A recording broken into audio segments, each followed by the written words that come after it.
O Senado deverá analisar a medida provisória da liberdade econômica que foi concluída ontem pela Câmara dos Deputados.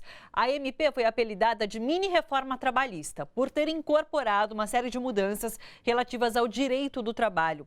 Segundo o governo, o objetivo é simplificar a abertura de empresas, diminuir a burocracia no dia a dia das companhias.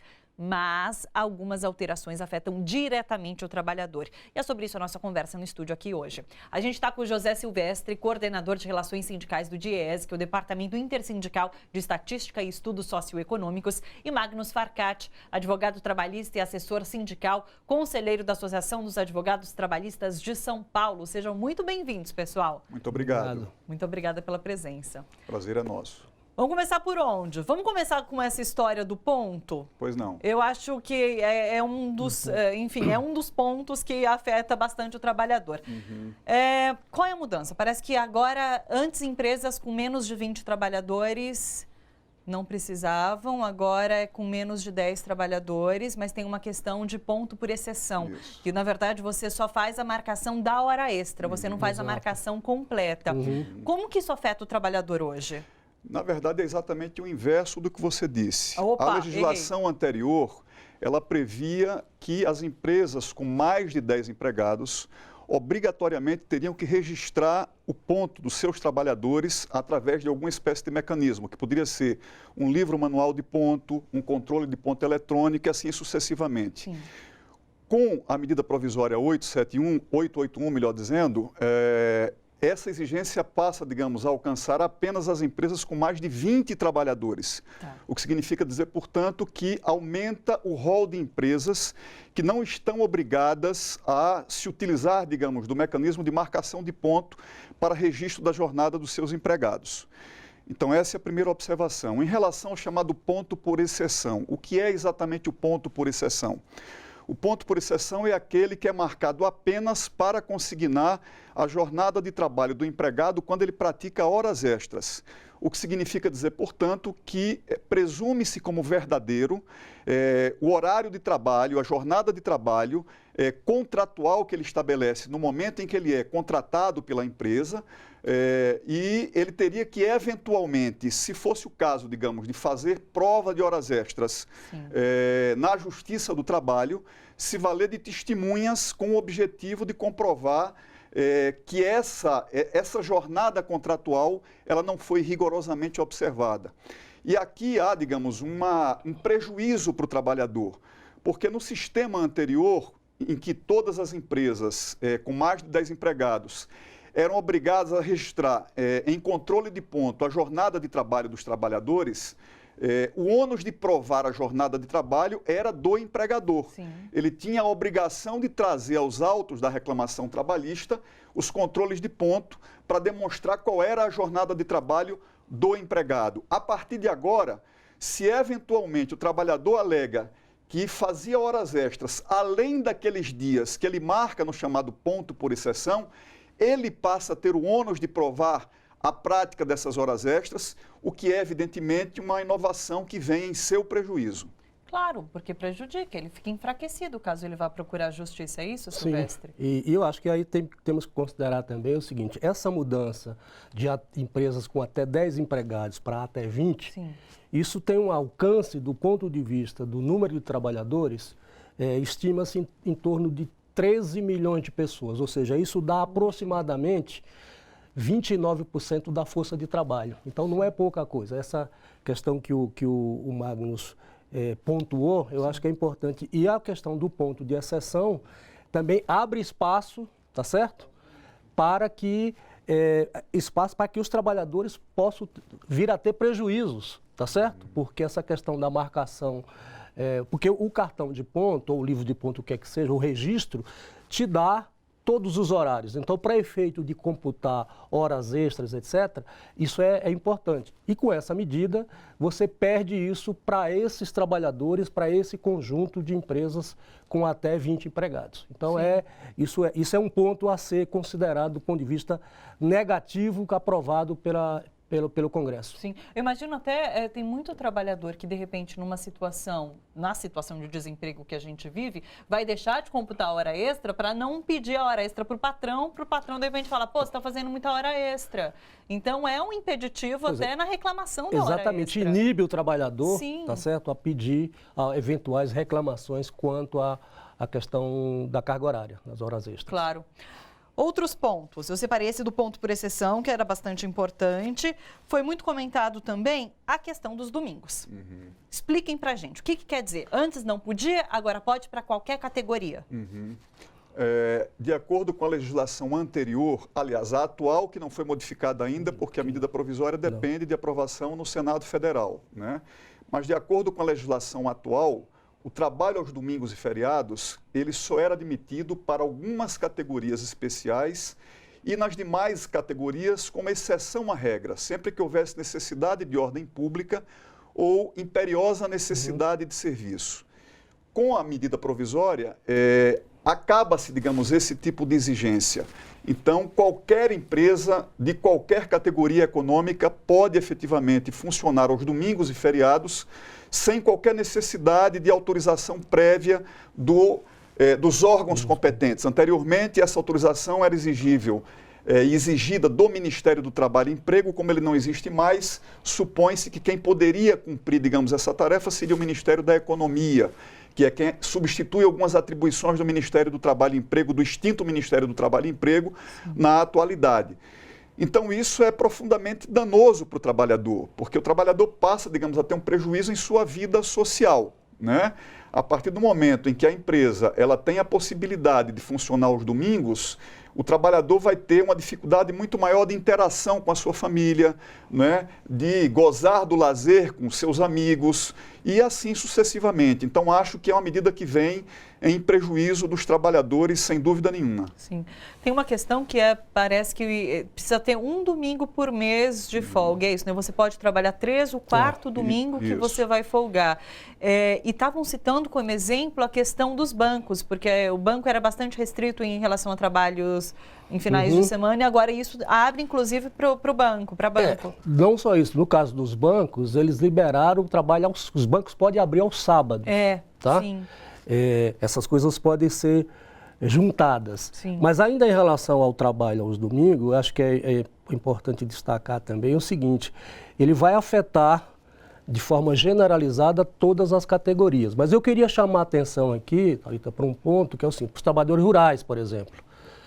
Né? Os trabalhadores rurais podem, né, eles têm um trabalho de segunda a sábado, que eu estou falando de um trabalho extremamente penoso, que pode vir a trabalhar aos domingos também, ou seja, as empresas, as usinas podem lançar mão disso, caso a medida provisória seja aprovada no Senado da forma que foi aprovado na Câmara. Então, esse é um ponto. E eu acho que o ponto em relação aos bancos também, quer dizer, abrir, porque extinguem a lei de 1962 que proibia a abertura dos bancos aos sábados. Essa medida provisória recoloca isso e permite os bancos abrirem aos sábados. Sim. Engraçado que você falou sobre essa questão da interação social familiar. Até pouco tempo atrás, a gente discutia a redução de carga horária para 40 horas semanais. E justamente para isso, para ter possibilidade de estudo, de interação com a família, agora a gente está discutindo trabalhar aos domingos. Pois é, e é uma coisa que vai na contramão daquilo que o governo prega. Esse governo não prega a família, né? Isso, quer dizer, trabalhar os domingos, trabalhar os sábados, vai exatamente no sentido oposto. Quer dizer, você tira o direito do convívio social, do convívio familiar. Por exemplo, como é que faz um casal, né, que tem um filho e se coincidir deles trabalharem os domingos? Quem é que fica com o filho desse casal? Não tem escola, não tem creche. Não tem escola, não tem creche, assim por diante. Claro. Então tem um prejuízo também de ordem familiar e social para os trabalhadores. Claro. E tudo isso vem de exigências do mercado, de empregadores. Essa pauta foi forçada por parte de quem? A gente pode apontar. Acho que essa pauta é seguramente uma pauta empresarial. O próprio título da medida provisória já sugere a quem que ela se destina. Quer dizer, na verdade, o que se propõe é a configuração ou a constituição da mais ampla liberdade, digamos, econômica para as empresas se constituírem e funcionarem. Então, a lógica da medida provisória é uma lógica, por exemplo, de retirar o papel do Estado, ou pelo menos reduzir significativamente o papel do Estado, tanto no que diz respeito às exigências de constituição das empresas, como também no que diz respeito ao processo de fiscalização do seu funcionamento. Então, chama atenção aqui para o fato de que a medida provisória, ela aprova, por exemplo, a extinção do artigo 160 da CLT, que é um artigo que exigia de toda e qualquer empresa que antes que ela começasse a funcionar, ela se submetesse a uma espécie de vistoria ou de inspeção do Ministério do Trabalho e Emprego para que ele averiguasse se ela preenchia as condições necessárias para entrar em operação. A partir de agora, esse tipo de requisito não é mais necessário.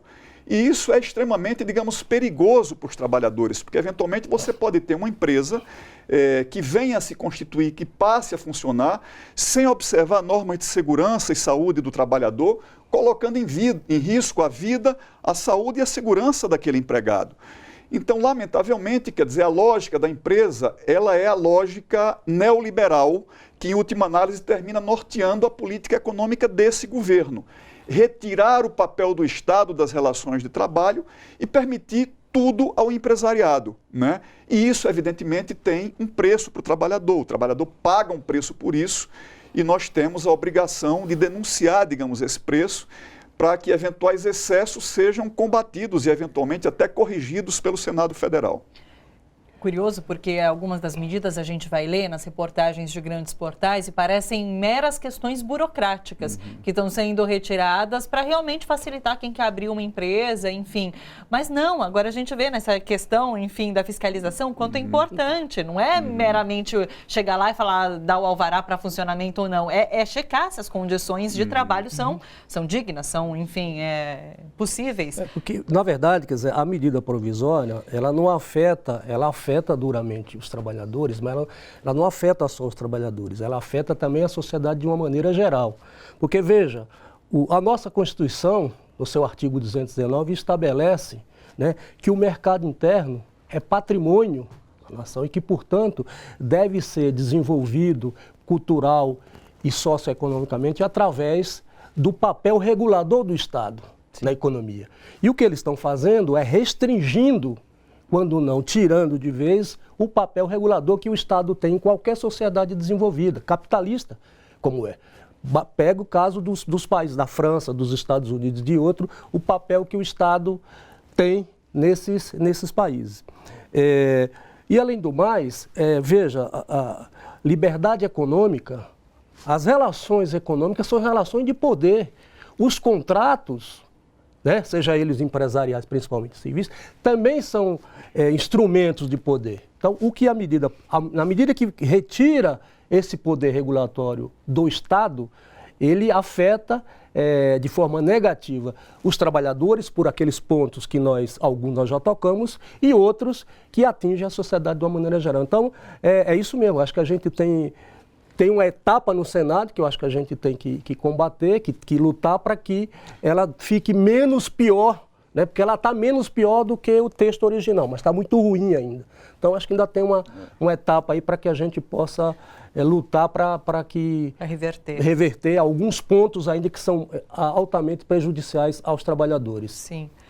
Se eu não me engano, me corrijam, como é medida provisória, ela já está valendo, mesmo não tendo passado pelo Senado ainda, ou não? Sim, a medida provisória ela passa a vigorar a partir da data da sua edição, mas ela tem um prazo de validade ou de vigência de 60 dias prorrogáveis por mais 60.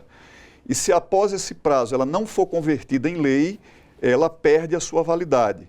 Mas essa medida provisória, ela ainda está, digamos, valendo pelo fato de não ter sido extinto o seu prazo de validade.